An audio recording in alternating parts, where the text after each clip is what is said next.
late, Capital Partners has undergone a transformation. It's announced plans to become a financial services operating company, unveiled a comprehensive balance sheet restructuring, and it's appointed a chief executive. The aim is to grow the business focused on the emerging fintech sector. It's listed on the Aquis Stock Exchange, and the chairman is Dominic White, who joins us now. So Dominic, to redefine, transform, change is healthy and a little bit scary at the same time. So what was the company before and what is its purpose now? Thanks very much. Great to meet you, Sarah. So in 2018, I joined the company as the chairman. And back then it was an Aquis listed company. It was an investing company, but it had just been restructured into a cash shell. So it had nothing in it. Since then, we've invested in a number of assets and we traded in a number of assets. So we've invested in a supply chain finance business. We've invested or created an investing company focused on the cannabis sector. And we've invested in some corporate finance businesses. A number of those have been listed, a number of those have already been traded. And as you said, right now, what we've done is we've changed ourselves into an operating company wholly focused on financial services that will be led by fintech technology and operations in the fintech area. Okay, so when I think about fintech, I think about digitization, blockchain-backed decentralized finance, crypto banks. So how can your company take advantage of these trends? Are you able to? Yeah, I believe we absolutely are. Yes, you're absolutely right to note those areas. There's big change going on in financial services already. You've seen the likes of Revolut come along, while the UK's fastest growing, or one of the UK's fastest growing unicorns, and they've done a fantastic job of digitizing banking with their great access to financial services and banking to so many people through the mobile phone, and their great money exchange capabilities. And there are many other companies coming along in decentralized finance, as you said, incredible growth in asset management services and in lending through decentralized finance. And that uses the blockchain. Again, you've noted that type of technology. What we want to do is jump onto that cutting edge of fintech using blockchain and such exponential technologies to apply them to what we are going to be doing. And we're going to be focusing on 3 or 4 areas. We're still working on defining those well, but we are very interested in asset management. We are very interested in the fintech banking area.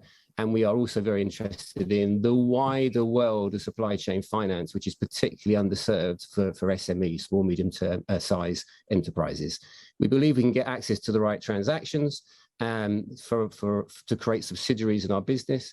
And we believe we can apply those technologies to those transactions to create cutting-edge exponential businesses. So this shift from being purely an investment company to becoming a financial services operating company, it's exceptionally novel. And I can't quite get my head around what a financial services operating company does. I mean, you still invest in fintech companies, don't you? You know, either that via balance sheet investment, capital under advisory, that type of methodology. Yeah, absolutely. What it really means at its core is that the whole focus of the investing company or investment companies, which is what we were, is to buy assets with the end game of selling them. So you're a trader at the end of the day. Now, you might not trade over a day or a month or a year. It might take 2 or 3 years. But at the end of the day, you're investing with the idea that you're selling the thing you've invested in. Whereas an operating business, it also can, it's similar in many ways. You also clearly can acquire businesses, but you're strategically acquiring them for the long term. Now, you might sell the whole lot at some point because that might be the best thing to do for shareholders. But that's not the starting point. The starting point is you have a clear operating strategy. You want to grow your revenues within that operating strategy, but you're doing it for the medium long term not necessarily with the intention of selling, compared to being an investing company when you're doing it perhaps for the shorter medium term, with the whole point of it is acquiring to sell. So that's what we are. We've gone away from that. and become the operating business, focusing on getting involved in those businesses, helping them to grow their teams and their revenues, such that we can grow value over the medium to long term and hold on to our businesses. I'm just wondering how much you can tell us and what's in the public domain, because I'm wondering what entities are approaching you, you know, what's in the pipeline of opportunities? Well, we can't say a lot, of course, and the last RNS we issued, or one of the last ones, was quite comprehensive in terms of the forward-looking plan when we announced that we were becoming an operating company. But as I've said, we're interested in the asset management area. We're interested in the wider supply chain finance area because it's particularly underserved, and we're interested in corporate finance, and we're interested in receiving a lot of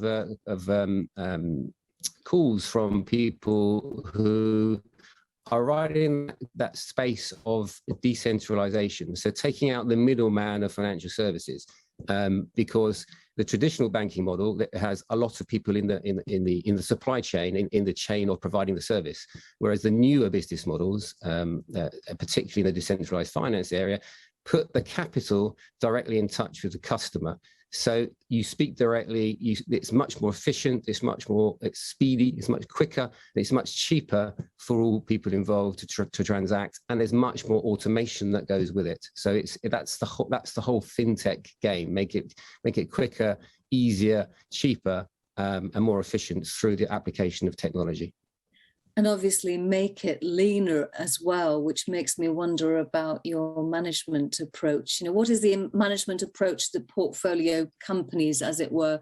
Hands-on, proactive, seat on the board, passive? Well, now, historically, as an investing company, it was everything you just explained, you just said. But now, as an operating company, it completely changes. So we're now hands-on. As an operating company, we'll have a seat on the board. We'll be involved in driving strategy. So it's much more. We're much more involved in what will be happening within these companies compared to in the past. Okay, now the new chief executive, former Bank of England accountant David Bull. What is his mandate? His mandate is to deliver everything I've just explained. No, he's been a fantastic addition. He's extremely proactive. He's very hands-on. He's got a great banking background. So when we start, and he's got a digital banking background as well. So he's got a tech head on his shoulders. So when we start talking about tech,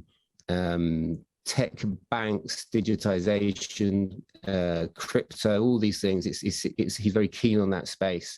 And he's been in that space before. So his mandate is, we're developing a very specific business plan around these 3 or 4 core areas I mentioned earlier: asset management, supply chain finance, corporate finance, and specialized banking, which is crypto banking type stuff.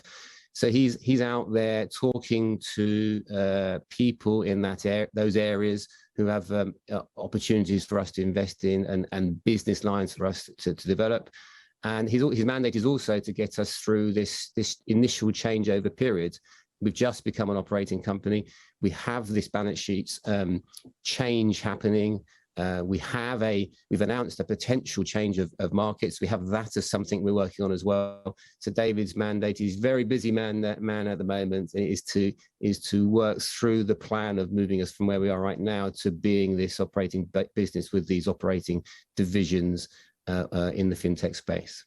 As I started our conversation, it was all about transformation, amendment. I'm just wondering why now? I'm speaking to you November 2021. We're coming out of the pandemic, because the pandemic is now endemic. We have to live with it. But why all these changes now? I think it's the coming together of a group of technologies and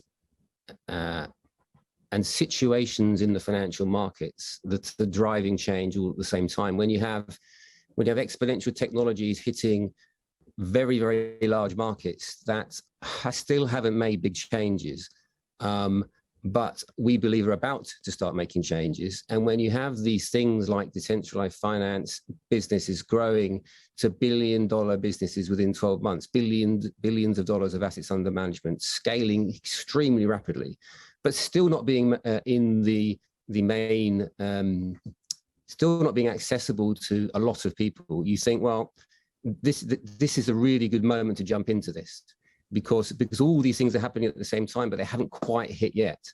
And also, I think that given the global situation we've all been through and are still in, but we're coming out hopefully the other side of, there has been so much change, and there will be so much other change in all of our lives generally, that it drives further change across business too.